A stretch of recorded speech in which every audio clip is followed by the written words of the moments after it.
Mauna ang nag-ingon ko ninyo, ang atong matang sa pagpangandam karon, siguro nato, Christ our priority.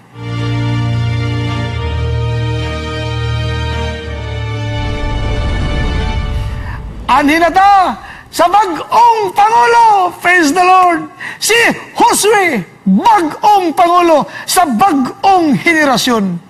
After the death of Moses, the servant of the Lord, it came to pass that the Lord spoke to Joshua, the son of Nun, Moses' assistant, saying, Moses, my servant, is dead. Now, therefore, arise, go over this Jordan, you and all these people, to the land which I am giving to them, the children of Israel. Praise the Lord! Ining panahon na.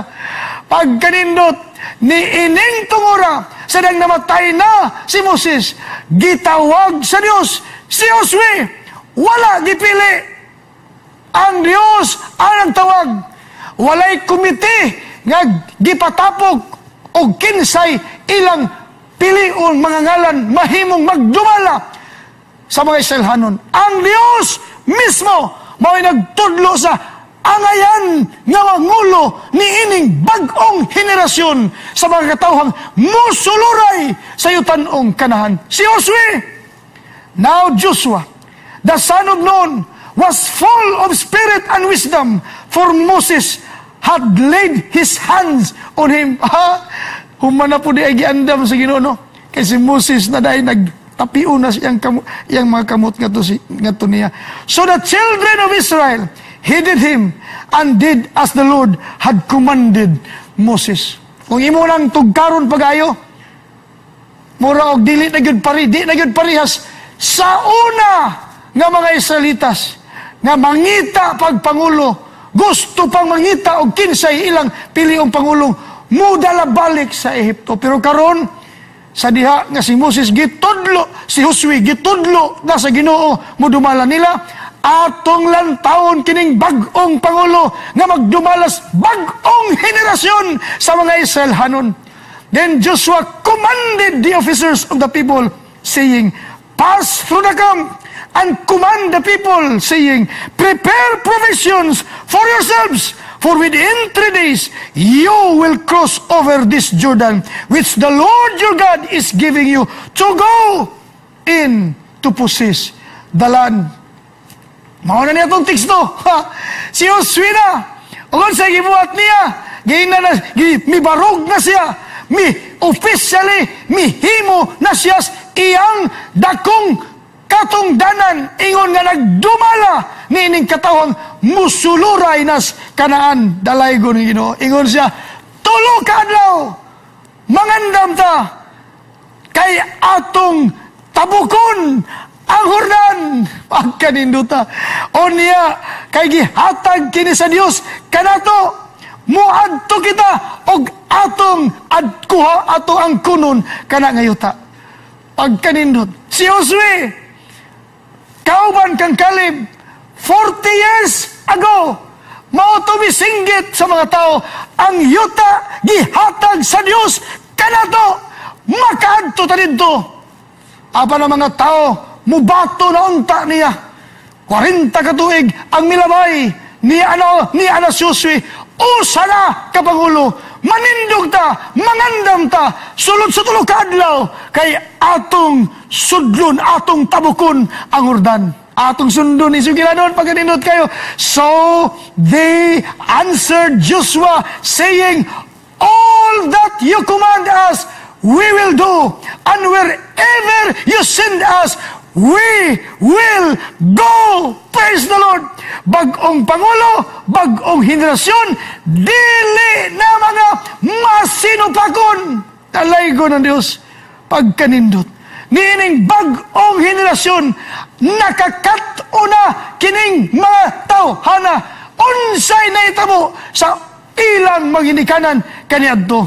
Apan karon sila mga bag-una. Atong sunduning pagkabag-o sa mga Israelhanon. Tungod kay importante ni nga ngay natong mapanaminan sa atong panahon karon. Kung imong basahon ang Joshua chapter 3 o chapter 4, diya nato makita ang detalye nga mga gibuhat nila. Atong sulayan, ang Joshua rose early in the morning and removed from Shittim and came to Jordan, he and all the children of Israel, and lodged there before the Passover. Gikan sa Moab, sa Shittim, mibakwit na sila, miabanti na sila, dito na sila, doon sa Suba, sa Jordan. Hinamduman na to, doon ay provision, magandam, sulod sa tulukadlaw. Onse na ito, pag-abot nila dito. So it was after 3 days that the officers went through the camp and they commanded the people, saying, when you see the ark of covenant of the Lord your God and the priests, the Levites, bearing it, then you shall sit out from your place and go after it. Mga kaigsunan, kamo nagsunod o nagpadayon karon sa pagsunod. Atong timanan ha, wa gyud na usab ang Dios sa paghatag sa iyang mga detalyadong instruction ngadtos mga Israelhanon. O karon ato na puning masinatian ang kalainan lang mao. Ang the same nga instruction sa Ginoong detalyado gisunod na pod nga pino ni ining magbag-ong henerasyon. Ang kaniadto gisulti detalyado apan gisupak pod. Tagsa-tagsang gisupak.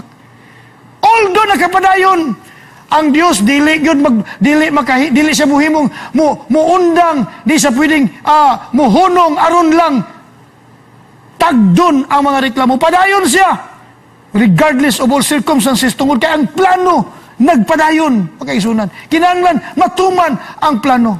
Bisan pagbusupak ang mga tao niining tungura gisunod nila. O niya nangandam sila. And Joshua said to the people, sanctify yourselves, for tomorrow the Lord will do wonders among you. Praise the Lord. Ako mong basahan. Importante ni. 3 versikulo 5 mao ng teksto. Maghinlo kamo, magbalaan kamo, kayugma ang Dios magpakitag katingalan sa atong atubangan. Abi ni Igsoon, bisan ang pagtabok sa Jordan, gisulti sa Dios. Mao ni ba ang gusto nako nga ipasanto pagayo? Pag-abot nila sa para ni adtong 40 katuig ang milabay, gahimo silang plano, magpadala silang ispya o gitugutan si Ginoo. Karon nining bag-ong henerasyon, ang Ginoo na mismo nagsulti sa iyang giplano o gisunod lang ni ining matinumanon nga mga tao. Praise the Lord, magkaigsunan. Tanawa, ang versikulo 13 sa Josue 3 nagingon, sa diha nga mutunob na sa tubig ang mga pari nga magyayong sa sudlanan sa kasabutan sa Ginoo, mohunong pagbaha ang suba sa Jordan o ang tubig nga gikan sa ibabaw mupundo sa usa kadapit. Gisultian na si Josue, mao ni ang mahitabo Josue. Basta musundo niya ni, mao ni pagtunob yun nila, mao ni gitali akong ibasa. Pero sinahitabo sa versikulo 14, ting ani kadto og ting baha sa suba. Namiya ang katawhan sa kampo aron pagtabok sa Jordan. Naguna ang mga pari nga nagyayong sa sudlanan sa kasabutan. Pag-abot nila sa daplin sa Jordan o sa pagtunob nila sa tubig, mihunong pagbaha ang suba o mipundo ang tubig sa ibabaw dito sa Adam, ang siyudad duol sa salitan. Ang pagbaha sa tubig ngadto sa patayng dagat, nahunong sa hingpit o mitabok ang katawhan ngadto sa Jericho. Samtang naglakaw sila sa namalangayuta, ang mga pari nga nagyayong sa sudlanan sa kasabutan sa Ginoo nagtindog sa malangyuta taliwala sa Jordan, hangtod nakatabok ang tanang katawhan. Pinalangga kong mga kaigsuunan, kabaglaom, Kasiopi. Praise the Lord. Niining tungura, magkaigsuunan. Mauni ang gilatid si Ginong, angay nilang buhaton, gisunod nila, nga way pagbagulbol, walay pagreklamo, walay pagpangutana. Nga naman, ang Diyos na maoy, naggiya nila. Og sinhuswi, nga Pangulo nining tungura, igo lang gimipasa, nga tos mga Israelita, sa angay nilang pagabaton. O ang mga opisyalis, nga mga sakop ni Osmi, mihimos ilang katungdan sa tibuok kampo sa Israel. Pagkaninduta, pag-igsunan, smooth kayong dagan sa sistema nga ang mga katawhan, kada usa nila, musunuday ragyod sa unsay gisulti, musunuray ragyod sa gisulti sa Ginoo. Praise the Lord. Akong gi-imagine, ang uban nga mga pagkasulat niya din sa tibuok kapitulo, bisan pa ang distansya, 1 ka kilometro. Gipauna katong nagdala sa arkas tugon. Unya, sa diyang mitunob sila. Detalye kayo, gatanaw sila sa unahan. O nganong naitabo na, tungkol kay dunay gibuhat sa pagsugod, sanctify yourselves, for tomorrow, the Lord will do wonders among you. O kung sino itabo, pag-ikson, then the priests, who bore the ark of the covenant of the Lord, stood firm on dry ground in the midst of Jordan. And all Israel crossed over on the dry ground until all the people had crossed completely over the Jordan. Pila ang mitabok? Tanan, walay nabilin. Tungod kay niini nga bag-ong henerasyon, ang tanan masinulundon, ang tanan matinumanon, ang tanan nangausab na himunang mga matarong nga mga katawhan. Nabalaan, praise the Lord. Busa karon nga gabi, ato ning ibilin sa matag usa, nga nagapatalinghog karon. Nakita na nato ang solusyon nining panaw sa atong panaw padulong sa langit nung Kanaan. Hinumduman nato, wa pay usan nato dinhi nga nakaadto didto. Apan ato lamang makita pinaagis pagkinabuhi sa mga Israelhanon ang angayan usab natong pagabuhaton. Giingnan kita, study carefully. Ang Espiritu sa tagna nagingon, study carefully the experience of Israel in their travels to Canaan. We need to keep the heart and mind in training by refreshing the memory with the lessons that the Lord taught His ancient people. Praise the Lord. Gigiyahan ta, giingnan ta sa Espiritu sa tagna, tun-a to pag-ayo. O ipadayon kini sa pag-ingon, if we would expect the blessing and leadership of God in our preparations for entering the heavenly Canaan, it is essential that we sanctify ourselves by consecrating our lives to God, that He may purify and make us holy. Pinalangga kong mga kaigsunan, may nung danon di ay gayon kining kausaban sa batasan. Hangtod kita mahimo sa inatubangang mga balaan, aron mahimong angayan kitang makasulod niya ng langit nung Kanaan. Busa, di gyud tamalimot nga sa katapusan mga adlaw niining atong panahon, ang pinakadakong isyo batasan aron sa pagpangandam. Batasan sama kang Kristo, pormahon sa kagalingon aron mahimong maandam. Mao kining matang sa katapusan pagpangandam sa dili pamuabot ang atong Ginoo, ang pagsulob langit nung kinaiya ni Kristo ug mahimo na nato usab nga kinaiya mahimong atong batasan. If this was necessary for entrance into the earthly Canaan, how much more necessary it is for admission to the heavenly Canaan. Manginaot ko magkaigsunan nga nasabtan pag-aayo nato, kining dakong sugilanon sa panaw sa mga Israelhanon.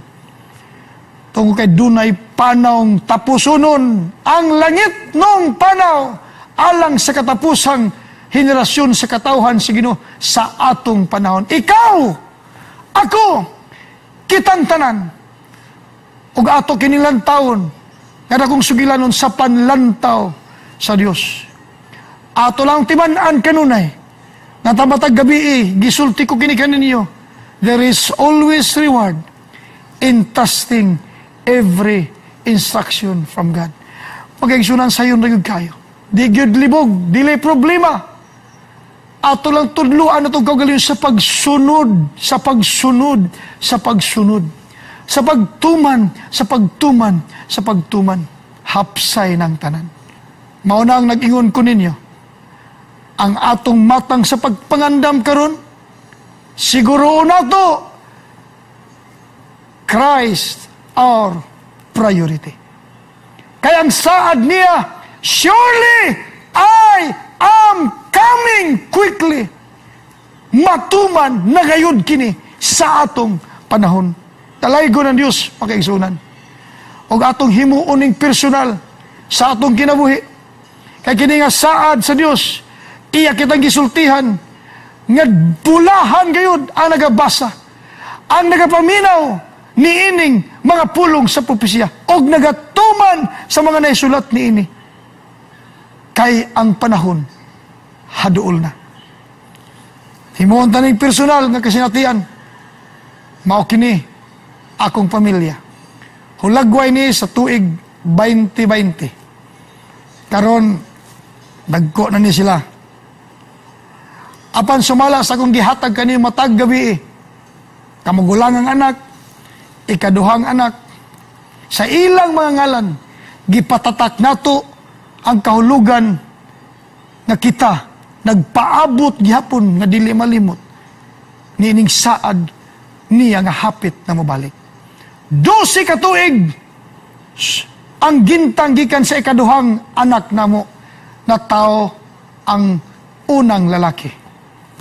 Ginganla namo siya Rivdan Mix. Nagpaila lamang nga bisan tuod pila ka tuig ang milabay ang pagbati namo nining saad nga matuman gayod.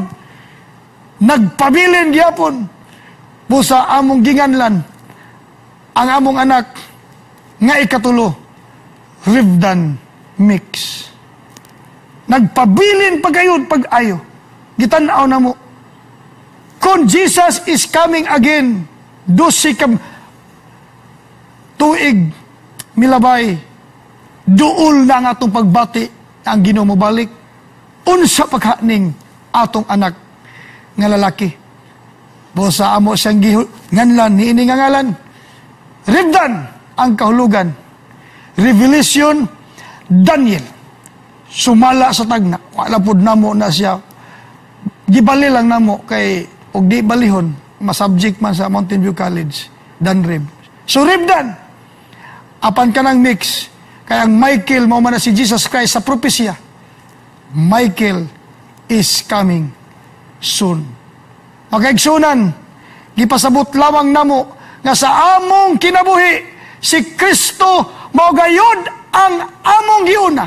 Og wa kami malimot, og kami nagsulti kaninyo karon na magpabiling atong prioridad si Kristo. Bisan sa ngalan sa among magkabataan, amo kanunay gitiman-an ang saad niya, surely I am coming quickly. Makaigsunan ako mong abi-abihon. Ugma, ubang hinaotang wala na'y abirya, nining katapusang sugilanon, nining dakong panaw sa mga Israelhanon, ang giuluhan na to, the 7 days. Dalay ko ng Ginoo, o ayaw mo kalimot, nga sa samang pagi nang imbitar kami kaninyo, niini, matagkadlaon, an hour, at doon, palihog ko na kong pakita, aning para mapictura nila. Diha ang ato nga Zoom ID, gi-imbitar mo na mo, nga pwede mo magbisita, dinhi, usa ka gisulay nato pandayanan sa mga nakulang nato alang nining dakong pagpangandam sa pagbalik sa atong Ginoo. Sa mga kaigsunan, tapuson nato ang atong pagtuon karon uban ang dakong paglaom nga kitang naabtan nining katapusang panahon, katapusang henerasyon. Dili lang kay nan maninguha sa langit, maninguha nga makaadto sa langit, kundili magbag-o, mangayo og tabang sa Ginoo sa balaang espiritu ng atong mga batasan, atong mga kinaiya, mapanday na niining panahon na aron mahimutang angayhang balikan sa atong Ginoo sa dili madugay. Magampo ta. Dalaygon nga Dios, salamat kaayo sa kahigayunan. Salamat Ginoo nga ikaw nagdugot nga matapos ang among ikaunom nga suwito.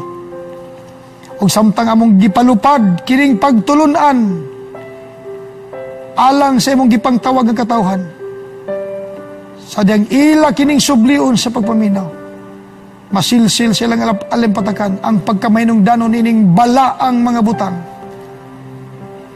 aron kami mahimong angayan gihandom kani adto pa miabot na gini sa among panahon ug tinguhaon namong di kami kapanilngan nimo amo gayud kining ipaabot sa mga katawhan nimong gikab-ot nining panahon na aron sila usab kauban namo magbag-o na sa among mga kinaiya.